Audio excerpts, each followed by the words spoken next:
그렇습니다. 이 코로나19 확진자가 전날보다 56명 늘었습니다. 자, 이 가운데 46명은 지역사회에서 감염이 됐고요. 10명은 해외에서 유입이 된 사례입니다. 자, 지역별로 한번 보면 서울이 25명, 그리고 경기가 19명, 인천 등을 포함해서 45명이 수도권에서 발생을 했는데요. 자, 그러다 보니까 정부는 이번 주 일요일까지였던 수도권 방역 강화 조치 기간을 연장키로 했습니다.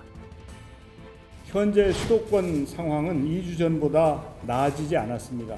행정력이 미치기 어려운 소규모 교회나 다단계 업체 등에서 집단 감염과 N차 감염이 계속되고 있습니다. 정부는 상황이 안정될 때까지 수도권 내 기존 조치를 연장하고 사각지대에 대한 방역을 강화하는 등 감염 확산의 속도를 늦추기 위해 계속 노력하겠습니다. 특히 이번 조치는 끝나는 기한을 정하지 않고요. 수도권의 신규 확진자 발생 추이가 한 자릿수로 줄어들 때까지 유지키로 했습니다.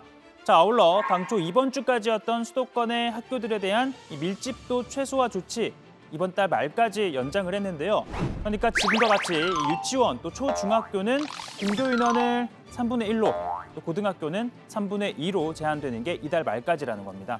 자, 서울에선 소규모 집단 감염 잇따라 나오고 있는데요. 관악구 건강용품 방문 판매 업체인 리치웨이, 그리고 양천구 탁구클럽발 집단 감염에 이어서 또 위에 도봉구에서는요. 성심 데이케어 센터에서 확진자 13명이 나왔습니다.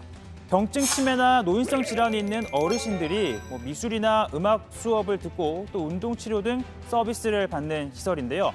고령자가 많다 보니까 이 철저한 역학조사와 함께 추가 확산을 차단하기 위한 빈틈없는 방역이 필요해 보입니다. 다만 정부도 좀 열심히 노력은 하고 있지만 이게 좀 쉽지 않다는 게 현실이라고 합니다. 생활 방역 노력과 방역 당국의 추적으로 대규모 확산으로 진행되는 것은 막고 있으나 추적 속도가 확산 추이를 충분히 따라잡지 못해 환자 발생은 점진적으로 늘어나는 추세입니다. 자칫 대규모 밀폐시설의 밀집된 군중에서 전파되는 경우 급격한 유행 확산도 우려되는 상황입니다. 자, 정부는 앞서 이 위험이 높은 시설이죠. 유흥주점이나 단란주점, 감성주점, 헌팅포차, 콜라텍도 포함되어 있고요. 노래 연습장, 실내 스탠딩 공연장, 그리고 실내 집단 운동시설 이 8가지 종에 전자출입 명부를 도입하도록 했습니다. 그러니까 QR코드를 다운받으세요. 네, 여기를 가려면 QR코드를 다운받아야 하죠.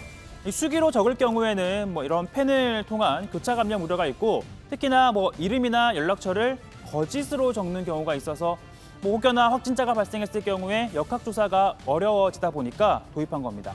자, 정부는 현재 적용 중인 이 8가지 종 외에도 학원과 PC방도 이 전자출입 명부를 의무적으로 설치를 하도록 했습니다. 자, 그리고 무엇보다 날이 더워지면서 선별진료소 의료진의 건강에도 지금 비상이 걸렸는데요. 며칠 전에는 더위에 탈진하는 사태도 벌어지기도 했습니다.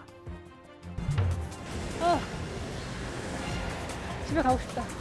강정 아나운서였죠. 자, 이 같은 말이 절로 나오겠지만 국민의 건강을 위해 방역 최일선에서 코로나19와 의료진들 싸우고 있죠. 자, 정부는 의료진에 대한 대책도 강화한다고 밝혔습니다. 에어컨 설치비를 지원하기로 하였습니다. 현장의 업무 부담을 고려하여 중앙 창원에서 의료 인력을 파견하고 냉방조끼 도입도 추진하겠습니다. 전신 방호복보다는 수술용 가운을 포함한 4종 보호구를 착용하시기를 권장합니다. 네, 오늘 제 발제는 이렇게 정리하겠습니다. 심상치 않은 수도권 집단 발병, 방역 강화 조치 무기한 연장입니다.